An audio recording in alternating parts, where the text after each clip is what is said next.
what is going on? It is 12 noon on Friday, which means it's time for this week's episode of State of Real Estate, your weekly mastermind to help you grow and develop your real estate business. And what we're talking about today is 2020. And how do you raise the bar? How do you take your business to that next level that might seem like it's completely out of reach right now? And maybe you're coming from no business, or maybe you've had a pretty good run this 2019, and it's always important to remember that the worst enemy of greatness is goodness. Because when things are already good, why rock the boat? Why try to make them any better? Because they could get a lot better. And that's what we're talking about today, raising the bar. I'm really excited to bring this to you. My name is John Chrismo. You're watching State of Real Estate. State of Real Estate.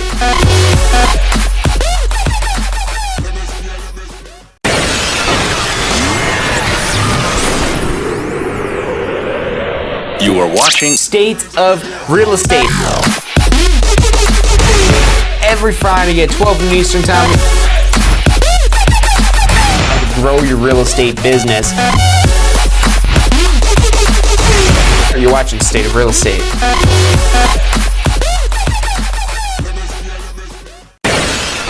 Hey, welcome back to this week's episode of State of Real Estate. My name is John Chrisman. The show is brought to you by the Tampa School of Real Estate. We're here every Friday, 12 noon Eastern Time, to help you mastermind, to grow and develop your real estate business, to build a more successful real estate business. That's what we're all about on State of Real Estate. And so what we're talking about today is realizing your true potential.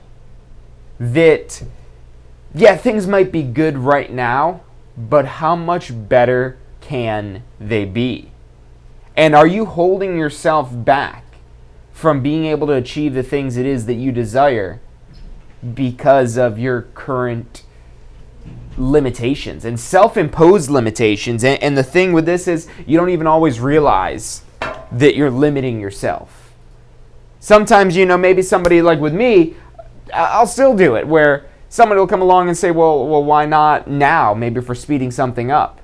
And I'll sit there and say, well, that's a good question. Why don't we do this right now? Let's do that right now. If I don't have a good answer of why we're not doing it right now, maybe there's some missing piece. And even if there is some sort of missing piece, if there is a missing piece to what we're trying to accomplish, then my question it's not just me complaining about whatever that, why don't we do this now? Why don't we do this bigger? Why don't we do this? Why don't we do that? Why aren't we doing that part of this there? And if there's some piece that's missing, if it aligns with our goal and mission of growing our businesses, and it fits that model, but maybe it's something even we're wanting to do, but maybe there's some sort of missing piece. Now the question becomes, okay, what do I do to solve that missing component right here? How do we do this so we could execute at a higher level, so we could expand further and further? And so that's the way it is that you want to frame your business. You want to frame your real estate business of, okay, maybe 2019 was a pretty good year for you. And even if it's not a good year, you're both starting from points where you could do more, where you could improve things, where you could increase the production that you're doing. Ultimately going to increase how much it is that you get paid, how many people it is you're able to help, and just increase and expand in all ways. So, thinking back to where it is that you want to take yourself, there's no limit. There's no limit of how much money is out there. There's no limit of properties, because even if everybody already owned a home, okay, who wants to move up? Who wants to downsize? Who wants to move to a different area? Who wants to change the neighborhood it is that they're in? There's constantly a demand, because as much as people might settle down when maybe they're, buying a piece of real estate, and if they're buying a piece of real estate, they're maybe there a little bit longer than if they're just renting the real estate, but they're always going to need a place to live, and they won't always want it to be in the same spot. For me, if things stay the same for too long, I start getting restless. I start wanting to expand things more. When things start to plateau, that makes me nervous. I'm usually not an anxious or nervous person, but what does make me nervous is plateaus. Because plateau, you're just one bad day away from a drop. So if you're not constantly pushing it higher to be able to do more, to do better, to be more efficient, to expand further, then that's where you kind of fall into the plateau. And the plateau is goodness. So, maybe if we lay out like a little graph here, maybe when you're first starting out, you've got nothing. You've got less than nothing because maybe you've invested into this endeavor. You've invested into starting this and making this happen. So you start out in the hole, not having, unless you've got maybe some rich family member, which if you do, more power to you.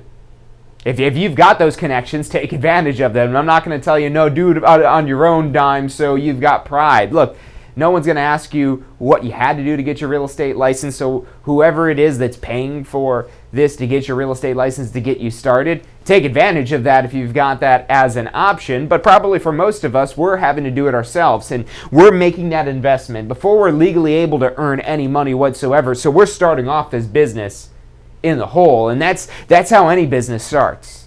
There's no business that immediately goes from idea to profitability in that moment. It doesn't happen. It takes time. There's a transition period going from, and first and foremost, especially in the real estate space, needing that license to be able to practice real estate, to be able to actually earn money. So you legally can't earn money unless you've got a license. So it really forces you to have, again, that debt almost starting out on this year, that you maybe invest, let's say if it's $1,000 you're investing in this year. You're $1,000 negative until you're able to actually sell something or lease something or some way, somehow earn some money to recoup that investment.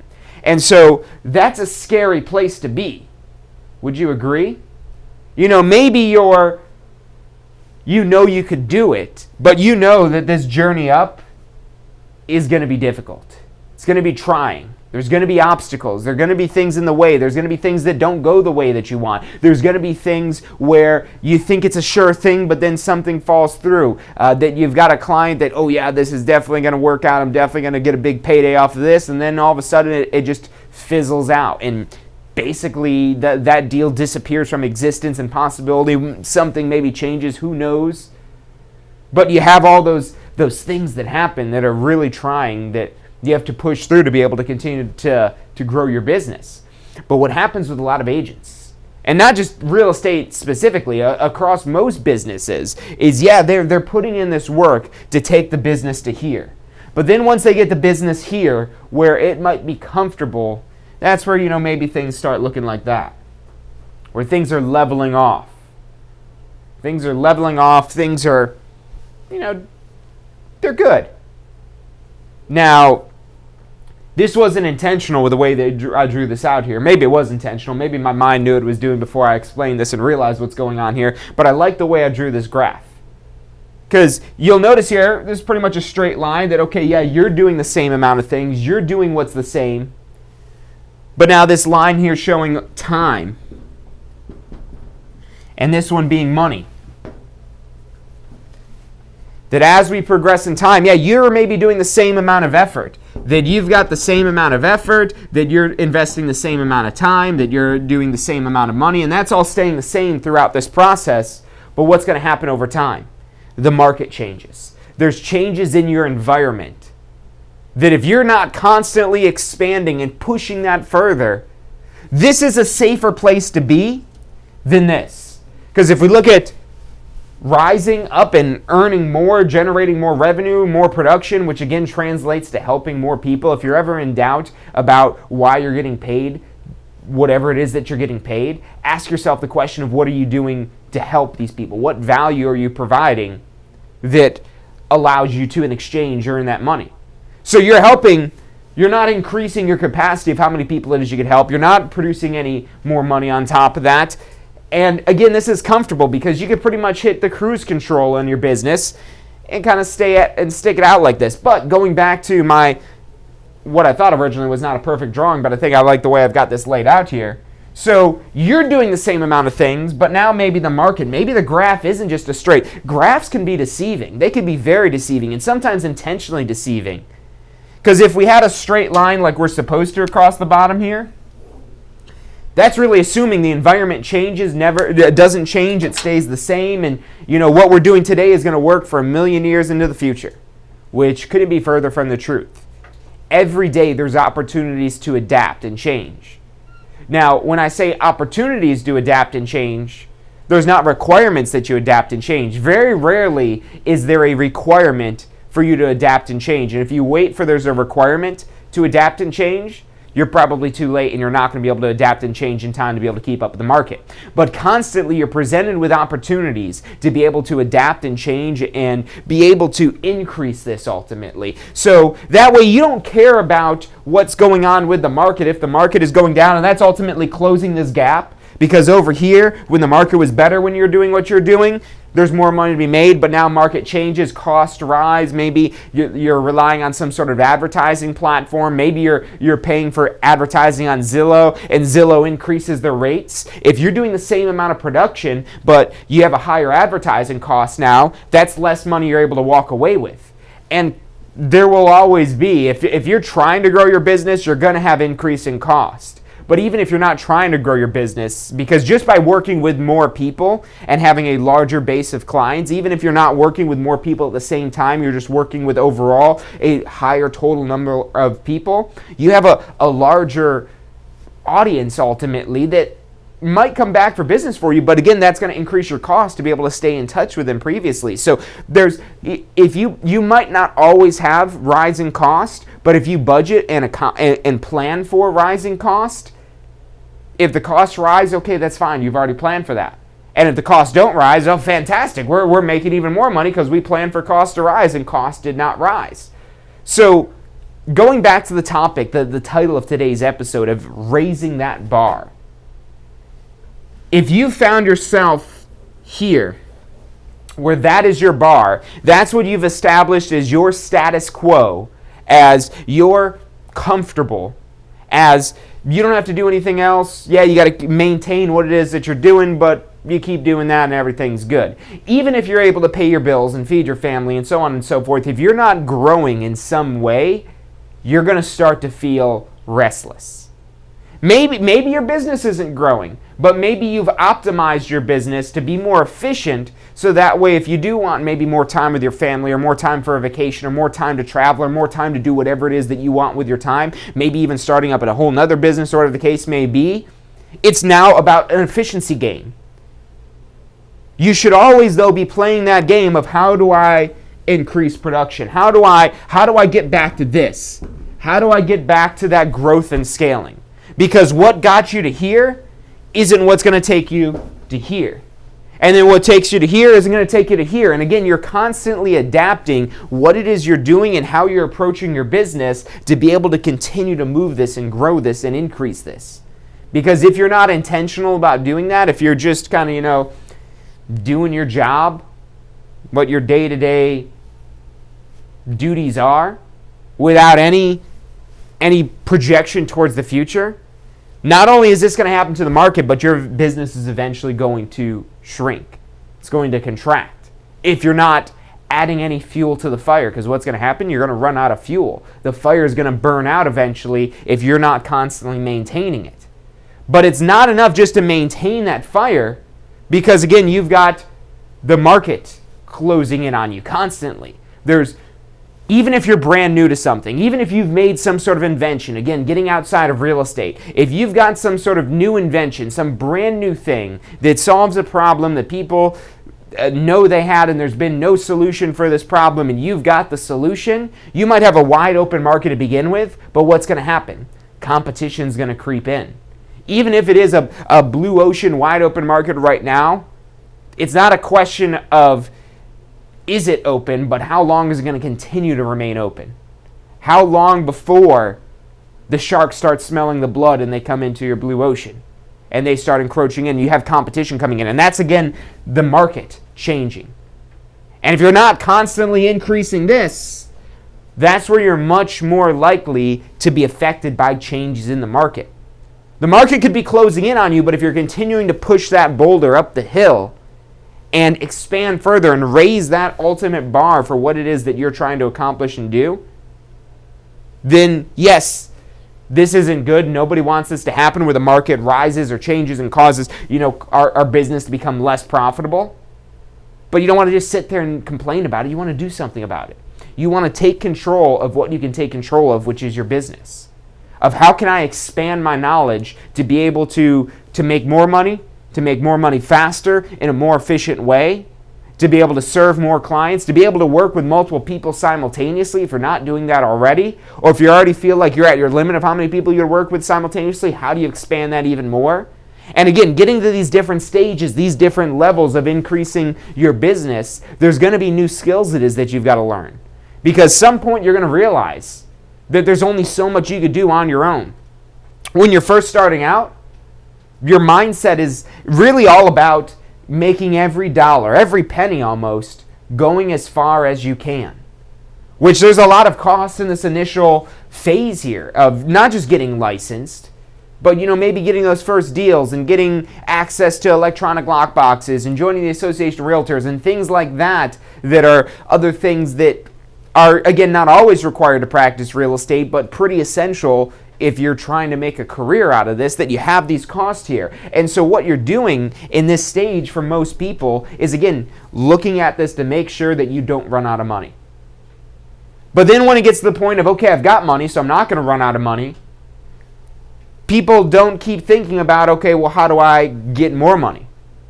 And it sounds easy enough. It sounds simple enough. Oh, yeah, more money? Yeah, we always want more money. That's good. But what are you actually doing about it?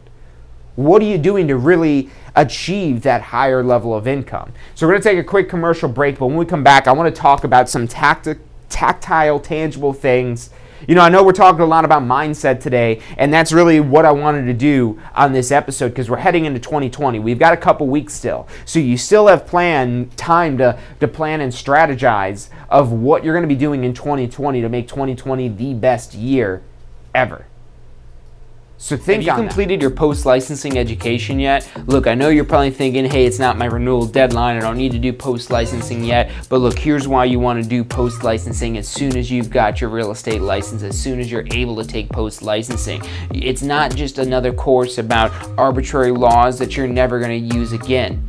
It's about real-world, usable topics that'll help you grow your real estate business, to help you take it to the next level. Look, let me ask you this one question. If this course helps you close just one deal, if you get one extra deal from post-licensing, is it worth the investment? I'd say it is. We get paid pretty well, so one deal means a lot of money. Check out postflorida.com. That's postflorida.com for the full details about post-licensing. State of Real Estate. Every Friday at 12 noon Eastern Time. Grow your real estate business. You're watching State of Real Estate.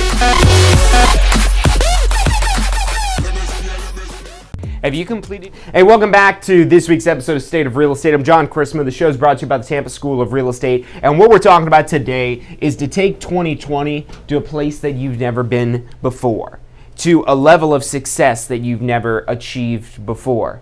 Because if you've done something before, yeah, maybe it feels good to do it again, but it feels better to beat what you've done before, to succeed at higher levels that you've never done before.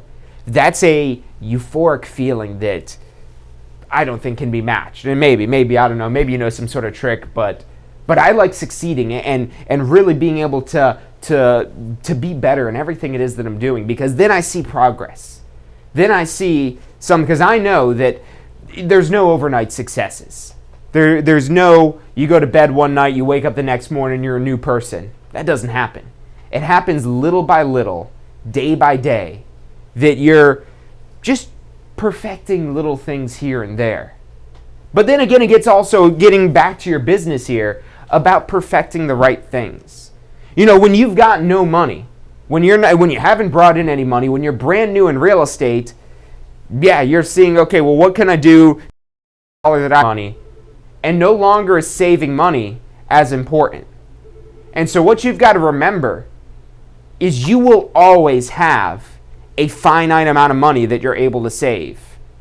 That there's only so much money that you personally might have that you're able to save. And that's true for basically anybody. There's only so much money that you might start with. If the name of your game is saving, you're basically going into this with almost like a scarcity type of mindset that okay, this is all I've got, and I've got to make sure that I don't lose this.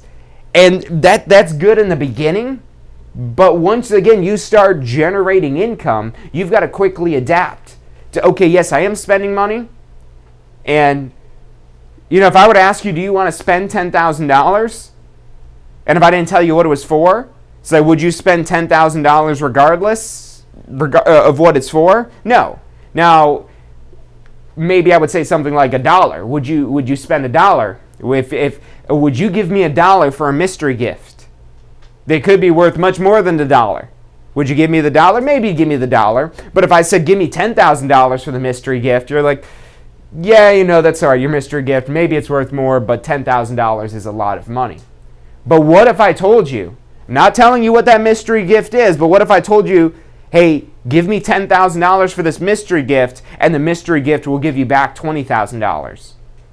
Now you're thinking about it. You might still be wondering, well, what is this mystery gift? And I don't have any physical mystery gift. This is just all a metaphor here.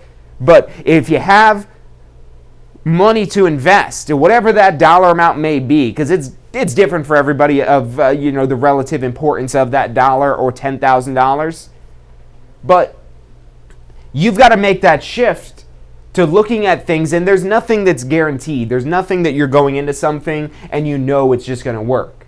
You might have a strong feeling that something's going to work, but you never know until you actually try it. And sometimes, even when you're using a tried and true method and model and procedure and process, that you might still not end up with the same result. Think of maybe if you followed a recipe exactly for something, and you cook it, you stick it in the oven, and it just turns out terrible. That could happen. Maybe the baking soda was bad. Even though you used the exact right amount of baking soda, maybe you had bad baking soda. Or maybe you did one of those, the rounded scoops instead of a level scoop. I don't know. I'm trying to use baking analogies here. But that's the whole point. Any process, there's no guarantee for anything.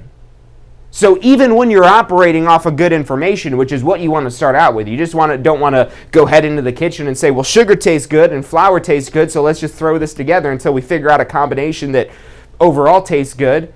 Oh yeah, we need a little salt too, maybe a little of this and that. Maybe you like cheese. Maybe you're a fan of like sharp cheddar cheese, and maybe you also like cake. Does that mean that you're going to combine the two of those together and it's going to taste good? Well, there's one way to find out for sure. You could try it. Or if you're just trying to make a cake, you might go look up a tried and true cake recipe and follow that recipe, and you should get the same result. And that's the way any process works. And especially when you're new to something, don't be stubborn and arrogant. And I'm not, that's directed towards myself. Trying to speak to my past self. When I got my real estate license, I was stubborn, I was arrogant, I didn't want to listen, I didn't want to do the things that people told me that would be successful because I had my own ideas for success. Now when you grow your business and you're able to start expanding, that's where you can maybe use some of these ideas, and you could afford to experiment. Because when you only have so much resources to begin with, you've got to make sure you don't blow through your resources and you're not able to make that cake anymore. If you run out of cash and you've got some sort of expense, and that expense is a requirement to continue practicing real estate, but you have no cash to pay that expense, and you don't have no credit, you don't have any way to pay that expense, now you're stuck. You're not able to move forward. And so yes, at the beginning it's very important to manage expenses, but once you start bringing in income, and this is even your first commission check, that's where you start making that pivot and you start transitioning to, okay, there is only so much money that I could save, but there's no limit on how much money it is that you can make. And just to really cement that in for you, somebody's going to buy a house. Somebody buys a house. National Association of Realtors says they're going to buy another house in 5 to 7 years. This is just one person. Florida currently, I think, has like 22 million people. 22 million people that need a place to live. But let's just stick with this one person first. Let's say this one person is buying a house that ends up with a $10,000 commission, which is like $330,000 or so at 3%. So about an average price home at a commission rate that you'd probably see out there. I don't know, is that okay with antitrust laws? I don't want to violate any antitrust laws. So maybe you see a 3% commission out there.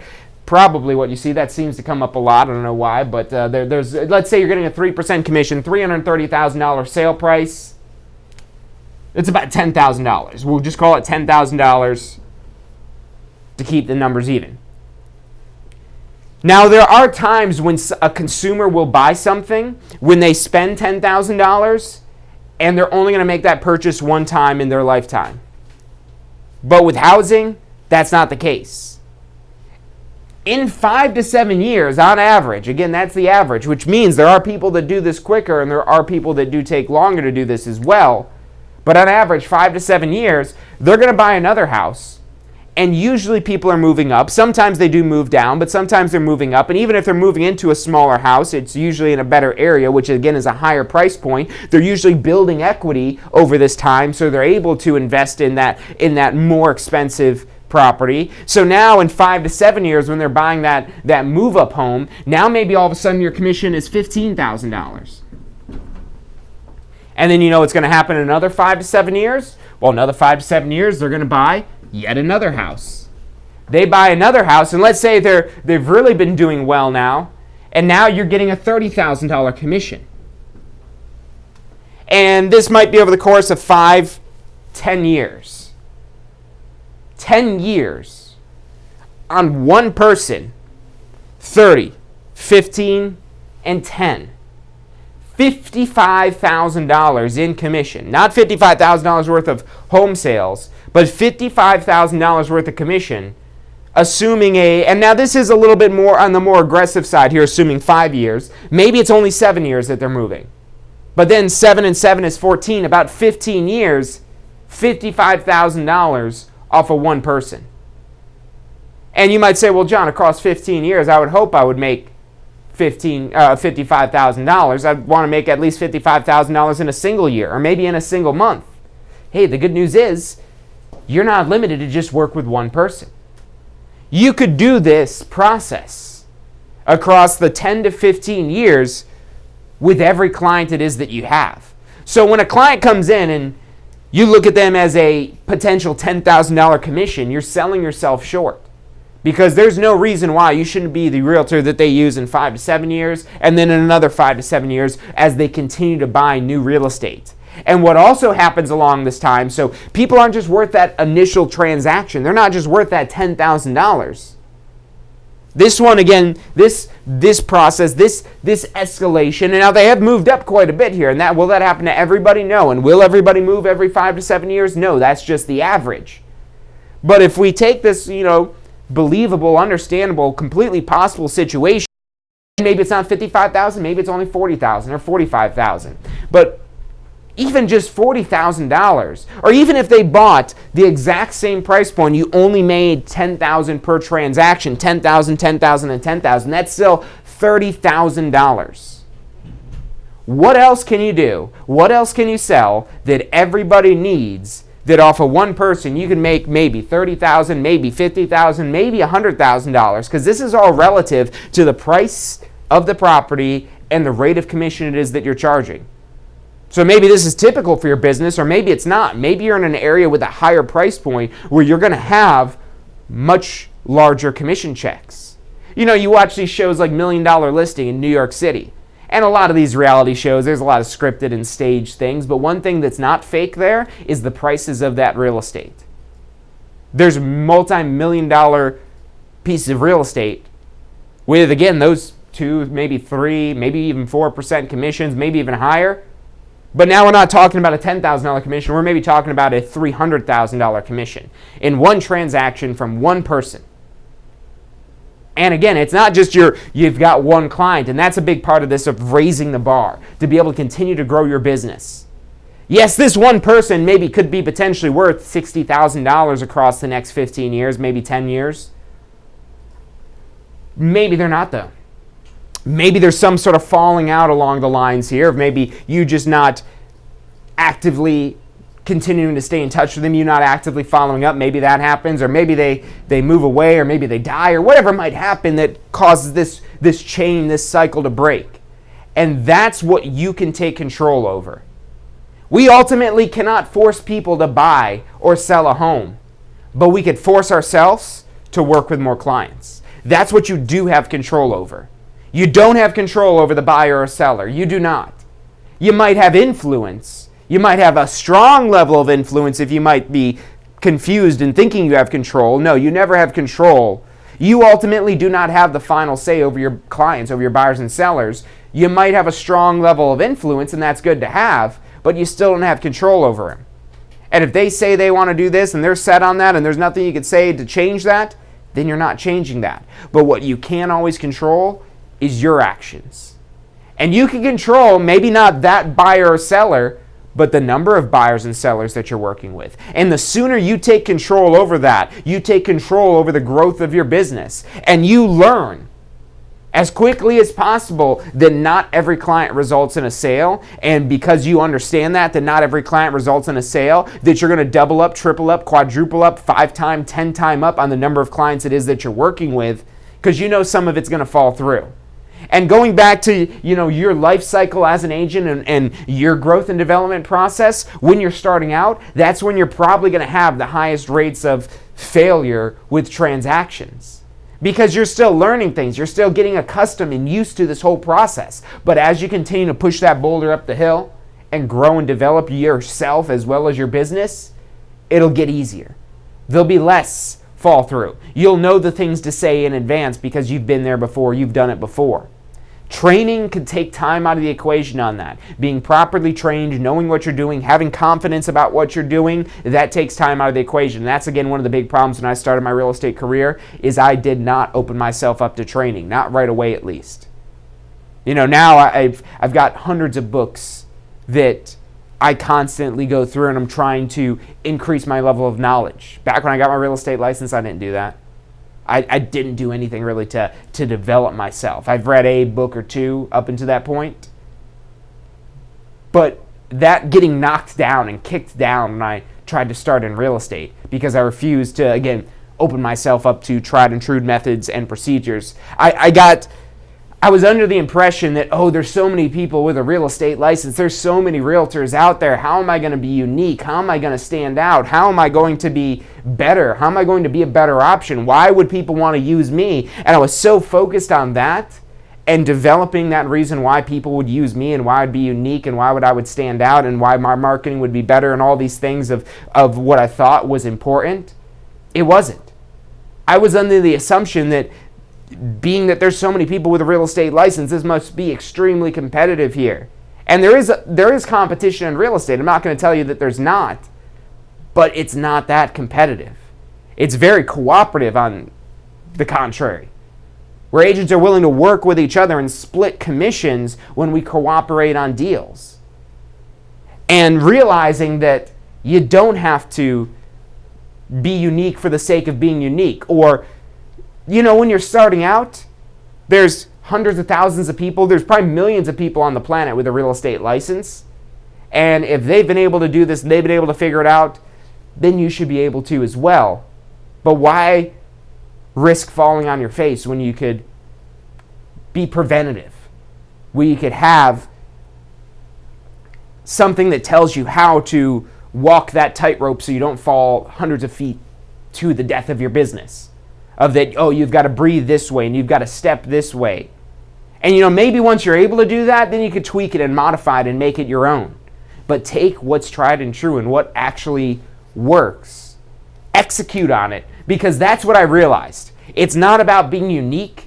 It's about executing for our clients. It's about doing what we're saying we're going to do. It's about getting enough people so we can take enough actions that results in some contracts, that result in some closings, that result in us ultimately getting paid.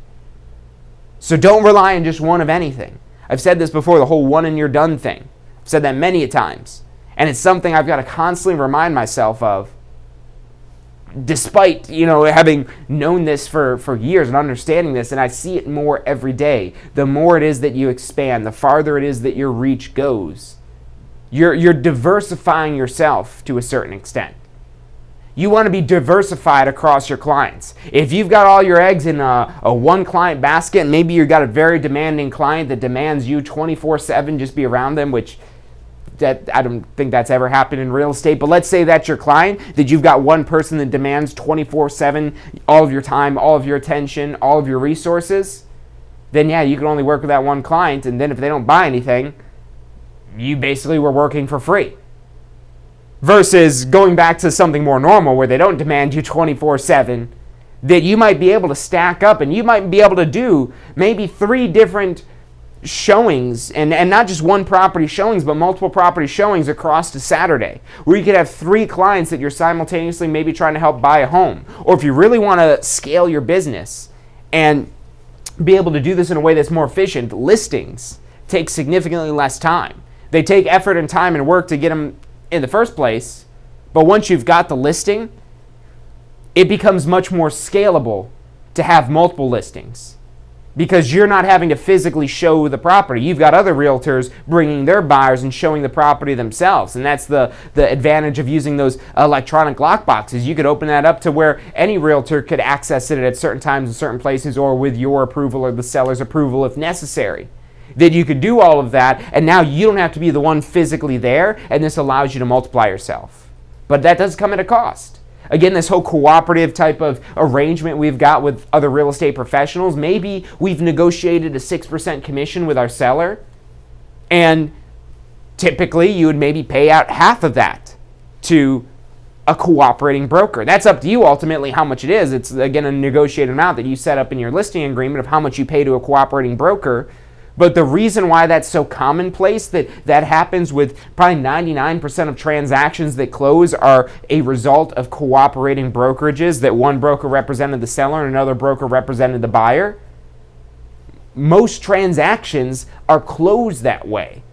And so at some point this became the norm, where brokers will cooperate with each other and split a commission, usually 50-50, on the sale of a property. They've eventually got to that point of agreement where they realized, hey, I could keep trying to keep all the commission for myself, but I haven't really been able to sell many homes doing that. And it seems like when I split my commissions with other brokers, that my homes sell a lot quicker and I make way more money. Last year I didn't cooperate. This year I cooperated, and look how much more money I was made. I don't know what that exact process looked like, where that collectively became the thing where, let's cooperate with each other. It goes all the way back to when open houses first started becoming a thing at the end of the 1800s. I've yet to figure out the history on exactly how we got to this cooperative arrangement, but it's a beautiful thing.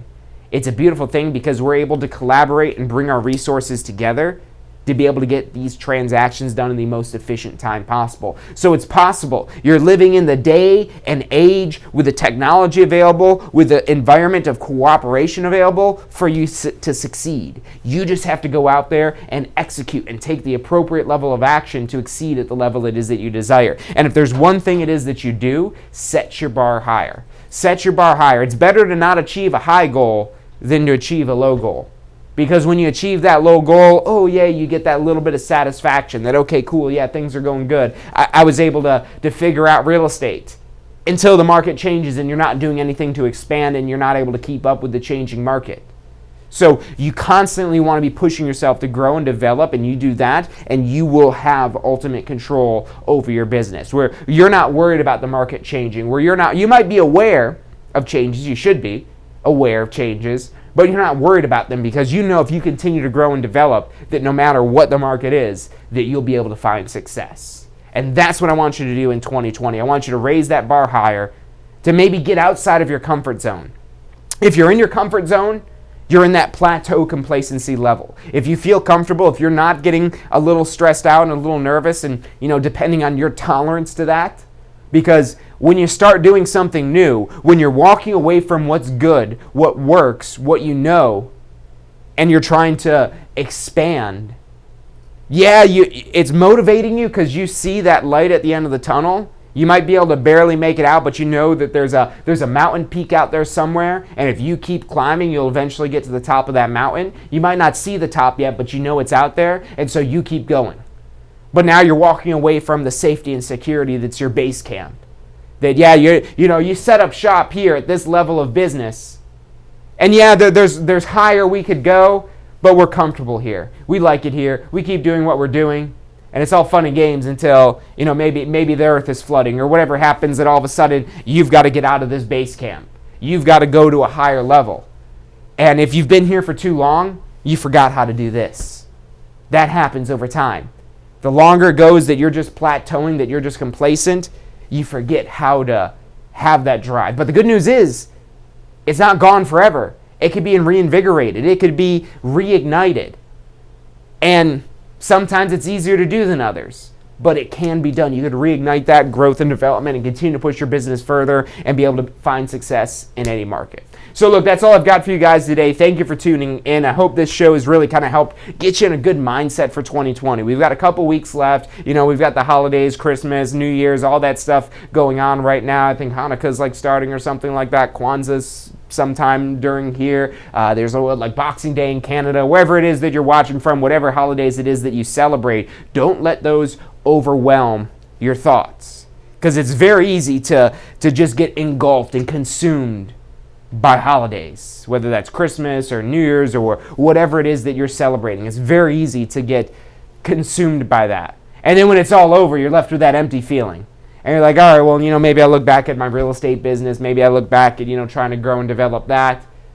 But you're starting off with a walk rather than a sprint. I want you to go into 2020 launching out of the gate. Like Usain Bolt or some like sprinter, runner person, crazy fast, whoever it is, whatever makes sense to you, be that person. Be that person that as soon as the bell rings, you're off. You're taking off. You've got everything lined up. You've got the strategy in place. Now it just comes time for the execution and holding yourself accountable that you're doing what you said you're going to do.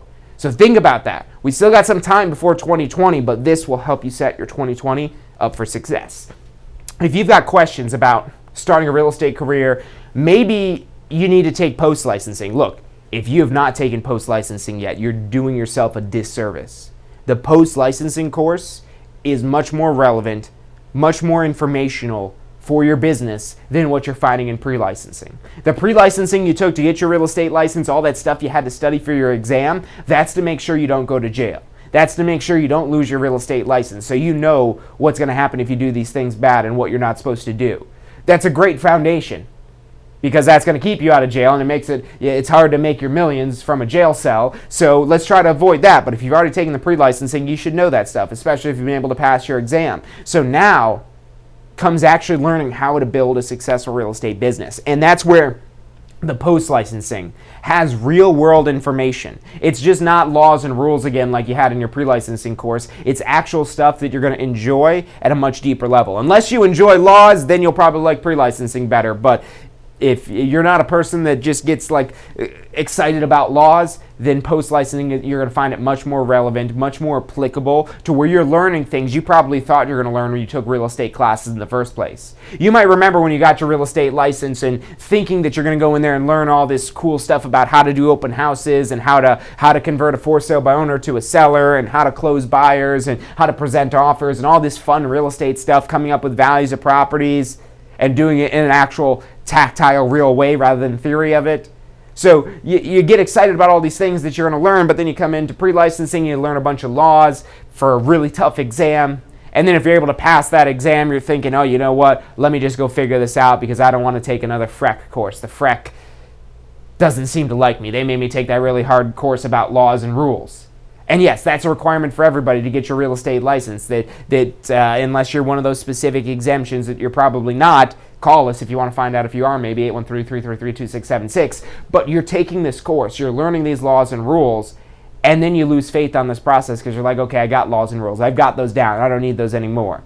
Let me go get some real training that's going to actually teach me how to make money. And that's what post-licensing is. That's the point of post-licensing. Post-licensing is that stuff you wish you learned in pre-licensing about how to practice real estate. And if you're on the fence about choosing a broker, take post-licensing. Because the post-licensing course will help it make it more clear for you who's going to be a good fit for you in your business and what you're trying to do in real estate.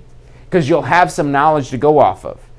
It won't just be, well, I know a contract has to be in writing. It'll be, okay, well, I'm trying to market my business in this way. I've got this business plan developed, and I need a broker that's able to do this, this, and this, and provide this, this, and this for me. Because now you're able to understand much better who's going to be a better fit for you because you know what you're needing, what your requirements are for your real estate business. If you need help with any of this, call us 813-333-2676. We've got advisors standing by to answer any questions you have, assist you in any way they can. Even if you're starting out completely brand new on this, that's perfect. That's really, we've helped more people start a real estate career than anything else that we've been able to do. So give us a call. We'll help you start your real estate career. Not just start your real estate career, but build a successful real estate business. That's why we're here every day delivering content and videos. So if you like today's show, make sure you hit the like button, hit the bell icon to subscribe, so that way you get updates whenever we've got information to deliver to you to help you build and grow your real estate business. Or again, if you'd rather talk to somebody, 813-333-2676. That's all the time we've got for today. Thank you guys. Think about your 2020, and I'll see you next week. Have you completed your post-licensing education yet? Look, I know you're probably thinking, hey, it's not my renewal deadline, I don't need to do post-licensing yet, but look, here's why you want to do post-licensing as soon as you've got your real estate license, as soon as you're able to take post-licensing.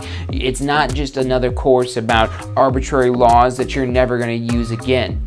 It's about real-world, usable topics that'll help you grow your real estate business, to help you take it to the next level. Look, let me ask you this one question. If this course helps you close just one deal, if you get one extra deal from post-licensing, is it worth the investment?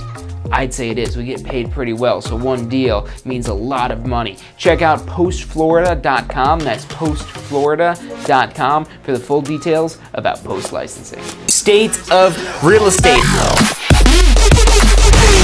Every Friday at 12 noon Eastern Time. Grow your real estate business. You're watching State of Real Estate.